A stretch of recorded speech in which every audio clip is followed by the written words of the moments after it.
আজকে এই আলোচনা সভার সম্মানিত সভাপতি ৮ নম্বর ওয়ার্ড বিএনপি সভাপতি আবু বকর বাক্কা, উপস্থিত আছেন আজকের অনুষ্ঠানের প্রধান বক্তা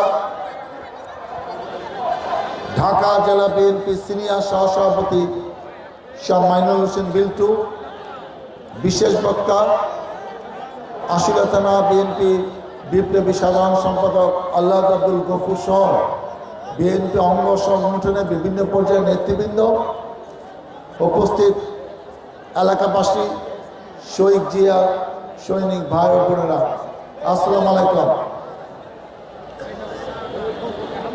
তোমরা যারা সামনে দাঁড়িয়ে আছো এরা ছাত্রদল, যুবদল, স্বেচ্ছাসেবক দলের নেতা কর্মী।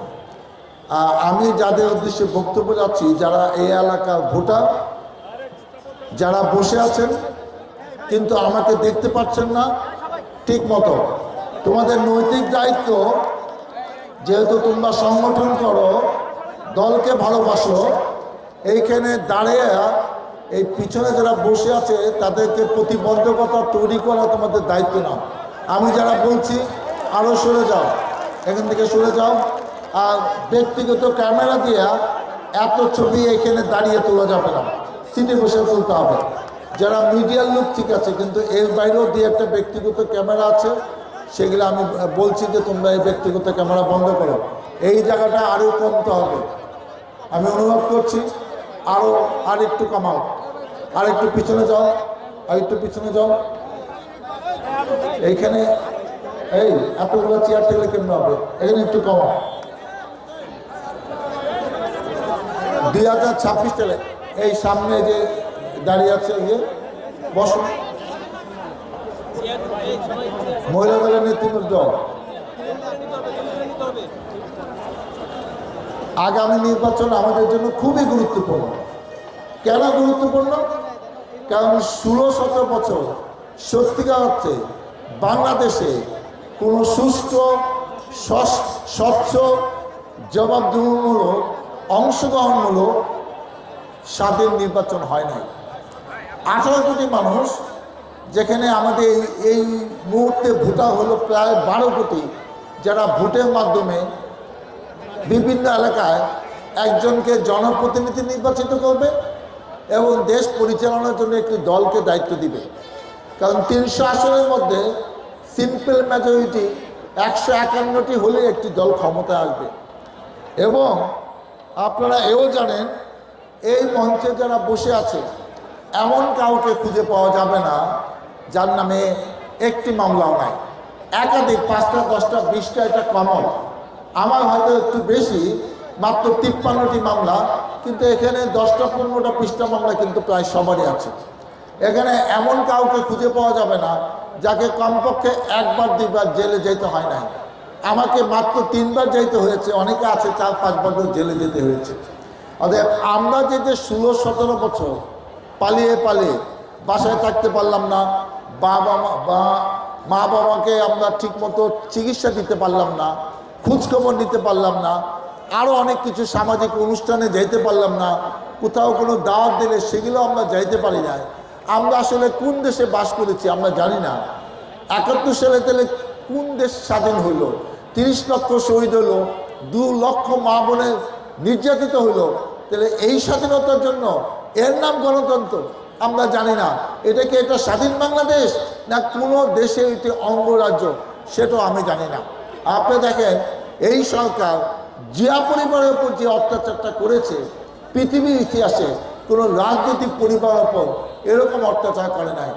আমাদের দেশনেত্রী, প্রিয় নেত্রী, বিএনপি চেয়ারপারসন খালেদা জিয়া বয়স এখন 80 বছর এবং সে বেশ কয়েক বছর ধরে কম বেশি অসুস্থ।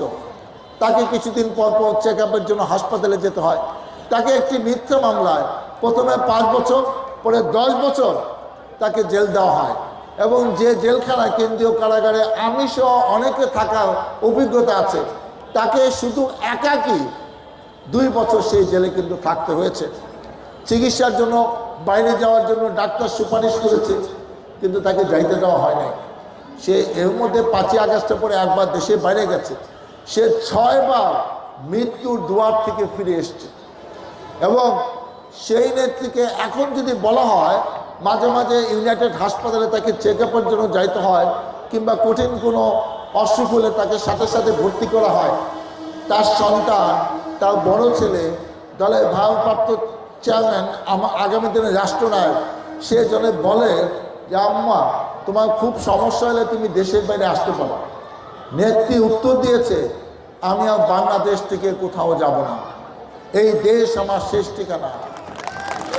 আমার স্বামী শহীদ রাষ্ট্রপতি জিয়াউর রহমান এই দলকে একবার ক্ষমতায় আছেন, আমি দুইবার 91 সাল 2001 সালে আমার নেতৃত্বে যে বাংলাদেশ জাতীয়তাবাদী দল দেশ পরিচালনার দায়িত্ব পেয়েছে। শেখ হাসিনা এই দলকে ধ্বংস করার জন্য, এই দলকে ভাগ করার জন্য, এই দলের নাম মানুষের মন থেকে, হৃদয় থেকে মুছে ফেলার জন্য কত চক্রান্ত করেছে। হাজার হাজার নেতাকর্মীর নামে মামলা দিয়ে, রিমান্ডে নিয়ে, টর্চার করে, গুম হত্যা করে মনোবলকে ভেঙে দেওয়ার চেষ্টা করেছে। আমাদের প্রিয় নেতা তারেক রহমান স্কাইপেতে, আমি যখন জেলার দায়িত্ব ছিলাম 6 বছর, নানা রকম নির্দেশ দিয়েছে, উপদেশ দিয়েছে কিভাবে আওয়ামী লীগের বিরুদ্ধে আন্দোলন সংগ্রাম করতে হয়। আজকে তার কারণে এই দলে কোনো বিভাজন হয় নাই, কে ওই দল থেকে যায় নাই। আজকে 17 বছর এই নেতা অপেক্ষায় আছে এরকম একটি সংসদ নির্বাচনে সুষ্ঠু ভোটের জন্য, যে ভোটে ইনশাআল্লাহ জনগণ ধানের শীষ প্রতীকে ভোট দিয়ে এই দলকে সরকার পরিচালনার দায়িত্ব অর্পণ করবেন। আমাদের নেত্রী শেষ ইচ্ছা, উনি বলেছেন আমি জীবন দশায় বেঁচে থাকা অবস্থায় আরেকবার দেখে যেতে চাই। তার বয়স এখন 80 বছর, যে এই দল মানুষ এখনো পছন্দ করে।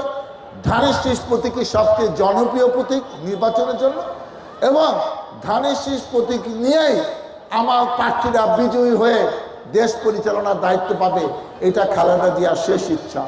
অতএব আমি আপনাদের কাছে আকুল আবেদন করি, যাকে দেখে, যার নেতৃত্বের প্রতি আস্থাশীল হয়ে এখনো আপনারা এই দলকে আছেন, এই দল ছেড়ে কোথাও যান নাই, এই দলকে ভালোবাসেন এবং এই দলের উপরে ভরসা করেন। অতএব আগামী নির্বাচন যাতে বিএনপি ধানের শীষ প্রতীকে বিভিন্ন প্রার্থীরা বিজয়ী হয়ে 151টি কমপক্ষে সিট নিয়ে সরকার পরিচালনার দায়িত্ব পায়, এই দায়িত্ব আপনাদের, এই অনুরোধ আমি আপনাদের কাছে রেখে গেলাম। আপনি দেখেন শেখ হাসিনার পিতা শেখ মুজিবুর রহমান সর্বহারা দলের নেতা সিরাজ শিকদারকে 1 জানুয়ারি 1975 সালে চিটাগাং থেকে ধরে তার পরের দিন এই সাভারে পুলিশের উপস্থিতিতে গুলি করে হত্যা করে ক্রসফায়ার দিয়ে কয়েকদিন পরে সংসদে বলেছিল কোথায় আসছে রাষ্ট্রটা। তার মানে দেখেন সেই কত আগেই এইসব ক্রসফায়ার শুরু হয়েছে, যেটা শেখ হাসিনা সফল বাস্তবায়ন করেছে তার পিতার থেকে 10 গুণ বেশি। আজকে মানবতা বিরোধী অপরাধের জন্য যে ট্রাইব্যুনাল সে গঠন করেছিল, সালাউদ্দিন কাদের চৌধুরী সহ অনেকে ফাঁসি দিয়েছে, আজকে সেই ট্রাইব্যুনাল শেখ হাসিনার নামে ফাঁসির রায় দিয়েছে। অতএব অন্যের জন্য কুয়া খুললে যে সেই কুয়া নিজেরও করতে হয়, এইটা বোধহয় শেখ হাসিনা জানা ছিল না। পৃথিবীর ইতিহাসে নাই যে কোনো একটি সরকারের পতন হইলে মেম্বার, চেয়ারম্যান, কাউন্সিলর, মেয়র, উপজেলা চেয়ারম্যান, এমপি, মন্ত্রী সবাই একসাথে পালায় যায়, পৃথিবীর ইতিহাসে নাই। এবং পৃথিবীর ইতিহাসে এইটাও নাই যে যারা পলায় গেছে তারা আর আপাতত কোনোদিন ক্ষমতাও আসতে পারে নাই। যে পলায় গেছে, যার নেতৃত্বে পলায় গেছে, সেই ব্যক্তি আর কোনোদিন ওই দেশের প্রধানমন্ত্রী হয় নাই, রাষ্ট্রপতি হয় নাই। আওয়ামী লীগের যে নেতারা স্বপ্ন দেখেন তাদের নেত্রী হুট করে চলে আইসা ক্ষমতায় বসে যাব, এরকম স্বপ্ন আমরাও 17 বছর দেখছি। ঈদের পরে আন্দোলন হবে, এইটা হবে, কিন্তু স্বপ্ন স্বপ্নই থাকে, মানুষের সব স্বপ্ন তো বাস্তবায়ন হয় না। আপনারা কি করছেন? আল্লাহর কাছে কান্নাকাটি করেন, আল্লাহ যদি মাফ করে আর জনগণ যদি মাফ করে, আমার আপনার কিছুই করার নাই। আর প্রচলিত নিয়মে যে বিচার হওয়ার কথা সেইটা কিন্তু বিচার হবে, সেইটা কিন্তু আমাদের কিছুই করার নাই। আমরা যারা দলকে ভালোবাসি, দলের প্রতি আন্তরিক এবং দলের প্রতিটি অনুষ্ঠানে মনে প্রাণে সক্রিয়ভাবে অংশগ্রহণ করি, তারা অবশ্যই দলের দুঃসময়ে এবং গুরুত্বপূর্ণ সময়ে আমাদের ঐক্যবদ্ধ থাকতে হয়। আমরা ঐক্যবদ্ধ থাকি। আজ আমরা সাভারবাসীরা বিএনপি সকল নেতৃবৃন্দ ঐক্যবদ্ধ হয়েছি, কারণ আমাদের শেষ ঠিকানা বিএনপি। আন্দোলন সংগ্রাম আমরা আমাদের মতো করেছি, সামনে একটি সুদিন আসতে পারে, ঐক্যবদ্ধভাবেই আমরা সব কিছুর জন্য প্রস্তুত, ভালোর জন্য প্রস্তুত, খারাপের জন্য প্রস্তুত। এই দলই আমার শেষ ঠিকানা, এর বাইরে আমাদের কোথাও কোনো যাওয়ার আমাদের কোনো প্রয়োজন নাই, ইনশাল্লাহ আমরা যাব না। ঢাকা 19 আসনে আমরা কোনো হিংসা রাজনীতি করব না, আমরা কোনো প্রতিহিংসা রাজনীতি করব না। আগামী দিনে এই 19 আসন হবে ভ্রাতৃত্বে, সম্প্রীতি এবং সহ অবস্থানে। ইনশাল্লাহ আমরা উন্নয়নে সাবা আসিয়া চাই। আমরা সন্তানমুক্ত ড্যান্ডাব পলাশবাড়ি চাই। আমরা মাস্তান মুক্ত ড্যান্ডাব পলাশবাড়ি চাই। আমরা মাদক মুক্ত ড্যান্ডাব পলাশবাড়ি চাই। আমরা চাঁদাবাজ মুক্ত ড্যান্ডাব পলাশবাড়ি চাই। আমরা পরিচ্ছন্ন সাভার চাই, সুন্দর সাভার চাই, শান্তির সাভার চাই। আমি ড্যান্ডাববাসী এবং পলাশবাড়িবাসীর উদ্দেশ্যে বলতে চাই, কোনো ব্যক্তি এবং কোনো ব্যক্তি বিশেষে জিম্মি দশা থেকে আপনাদের উদ্ধার করার জন্য যা যা করা দরকার আমার নেতৃত্বে আমার দল করবে, ইনশাআল্লাহ আমি আপনাদের কথা দিলাম। পরিশেষে আমি আপনাদের কাছে বিনয়ের সাথে বলতে চাই, আমি আপনাদের দোয়া চাই, আপনাদের সহযোগিতা চাই, আপনাদের সমর্থন চাই, আপনাদের কাছে দানের শেষে ভোট চাই। আপনাদের নির্বাচিত হয়ে আপনাদের পাশে থেকে, আপনাদের সাথে থেকে আপনাদের উন্নয়ন করতে চাই এবং সবচেয়ে গুরুত্বপূর্ণ আপনাদের নিরাপত্তা দিতে চাই। আমি মনে করি উন্নয়ন থেকে নিরাপত্তা অনেক বেশি গুরুত্বপূর্ণ। অনেকে আছে যে ড্যান্ডাবলকে একটা শান্তির এলাকা মনে করে না। কেন? এই ড্যান্ডাবলটা একসময় শান্তি ছিল 20 বছর 30 বছর আগে, কেন এখন এটা শান্তি এলাকা মনে করে না? আমরা সেই আগের ড্যান্ডাবলে আপনাদেরকে ফেরত নিয়ে যাব ইনশাল্লাহ। আপনারা আমার পাশে থাকেন, আপনারা সাথে থাকেন। আমি আপনাদের কথা দিয়ে গেলাম, আপনাদের যেটা মনের কথা অনেকে বক্তৃতায় বলতে পারে না। আমার সাথে ফোনে অনেকের কথা হয়েছে, যে যে কথাই বলো, দল কি জিনিস, জনপ্রতিনিধি কি জিনিস আমি জানি। আমি 96 সালে এমপি হয়েছি, 2001 সালে এমপি ছিলাম। 2 বার সাভারবাসী, ড্যান্ডাবল পলাশবাসী খেদমত করার সুযোগ পেয়েছি।